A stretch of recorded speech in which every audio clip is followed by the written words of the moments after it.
Break के बाद एक बार फिर आपका स्वागत है और आज हम बात कर रहे हैं कांग्रेस में कलह। दरअसल ये पूरा मामला दतिया से निकलकर सामने आया, जहां कांग्रेसी तो भिड़ लिए एक दूसरे पर आरोप लगा रहे हैं। लेकिन ये मामला अकेला दतिया का नहीं है, बल्कि मध्य प्रदेश के कई हिस्सों से इस तरह की खबरें आ रही। जैसा राहुल कोठारी कह रहे थे ब्रेक में जाने से पहले कि कमलनाथ जी ने क्या किया, छिंदवाड़ा में क्या हुआ, एक बड़ा आरोप लगाया। ब्रजेश पांडे मेरे साथ बने हैं।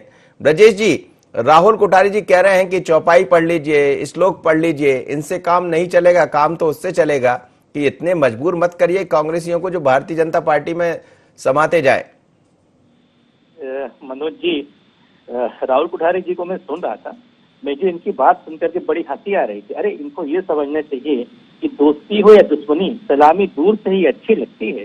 राजनीति में कोई नहीं सगा, ये बात सच्ची लगती है। ये किस मुंह से ये बात कह रहे हैं?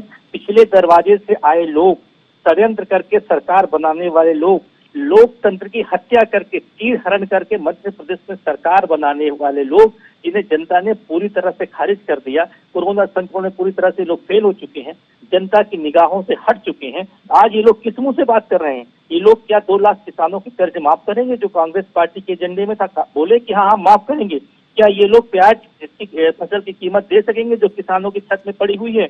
क्या ये लोग जो है, जिनके यहाँ गेहूं उपार्जन कांग्रेस पार्टी ने 25 मार्च से शुरू किया था और ये लोगों ने अपने गेहूं का उपार्जन 15 अप्रैल से शुरू किया, क्या ये लोग वही लोग हैं मनोज जी जिन्होंने 5,000 किसानों पर झूठे मुकदमे लगाए थे? ये किस मुंह से बात करते? जनता ने पूरी तरह से इनको समझ लिया है, इनको पढ़ लिया है और ये समझ गए हैं कि षड्यंत्रकारी लोग को इस बार मुंह तोड़ जवाब देंगे और 24 की 24 सीटों में कांग्रेस की विजय पताका लहराएगी। वो तो कह रहे हैं कि आपको प्रत्याशी भी नहीं मिल रहे हैं, एक विज्ञापन निकालना पड़ेगा।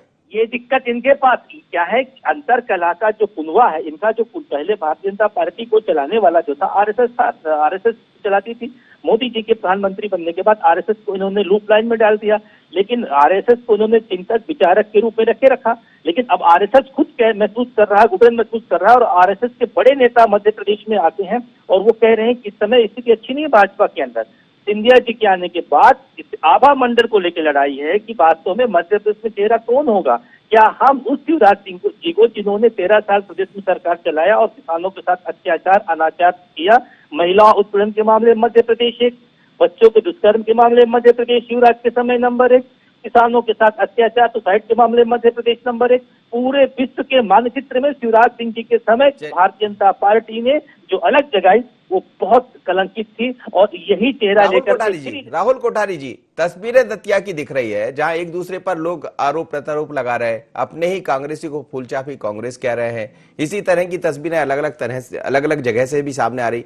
फिर भी भारतीय जनता पार्टी को, माफ करिएगा, कांग्रेस ये कह रही है कि आप लोग के अंदर अंतरकलह ज्यादा है बनस्पत भारतीय जनता पार्टी के।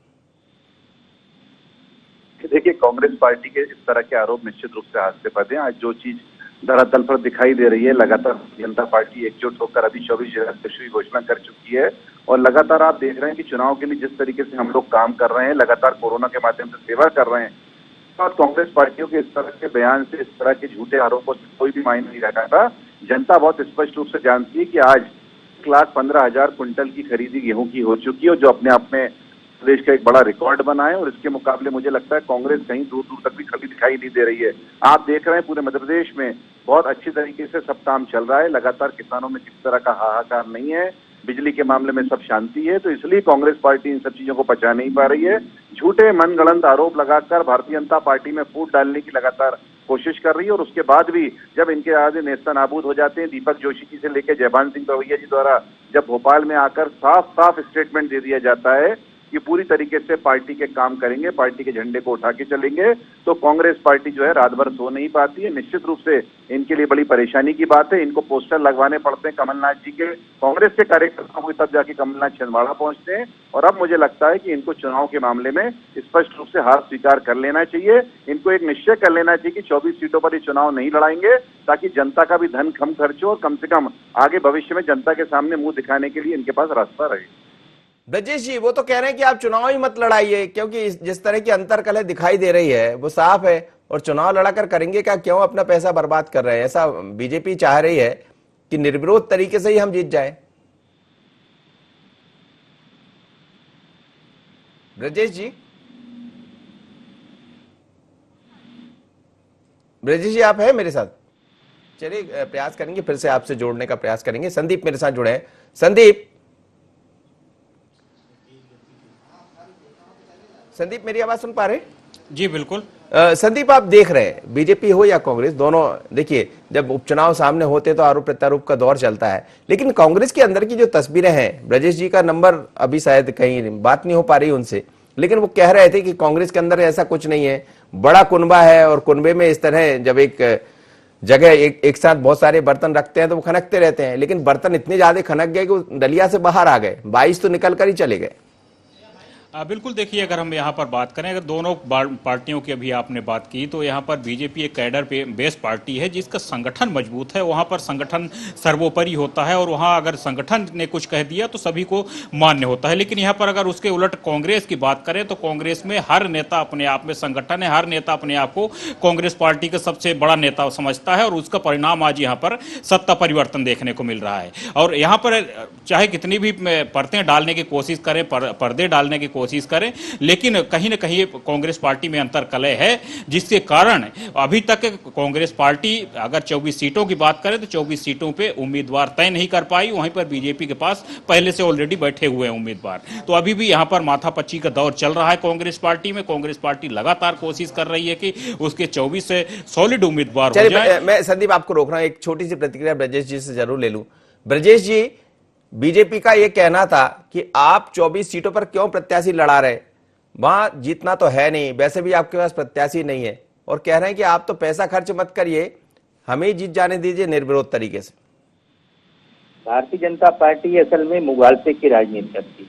भारतीय जनता पार्टी के अंदर जो अंतर कलामती है, उनको लग रहा है कि इस बार जनता हमको खारिज कर देगी, क्योंकि कोरोना संक्रमण में ये पूरी तरह से इनकी भद्द पिट चुकी है।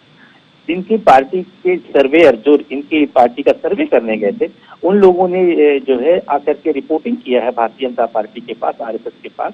इस बार स्थिति इसलिए दयनीय है क्योंकि पूरे प्रदेश की जनता नाराज है, किसान नाराज है, मजदूर नाराज है, जनता नाराज है, सभी लोग इनसे पूरी तरह से नाराज है। क्योंकि जितनी लेकिन जो अंदर के लोग नाराज है ब्रजेश जी, उनको कैसे ठीक करेंगे चुनाव से पहले?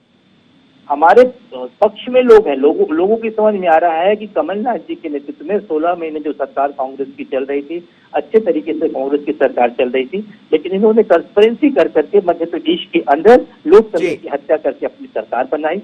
जनता आज की जनता बड़ी पढ़ी लिखी है, वो जागरूक है, वो समझ रही है, वो टेलीविजन के माध्यम से, चलिए पब्लिक है, सब जानते हैं, बिल्कुल आप ठीक कह रहे हैं। आप दोनों मेहमानों का बहुत धन्यवाद, साथ ही संदीप जुड़े, संदीप आपका भी धन्यवाद।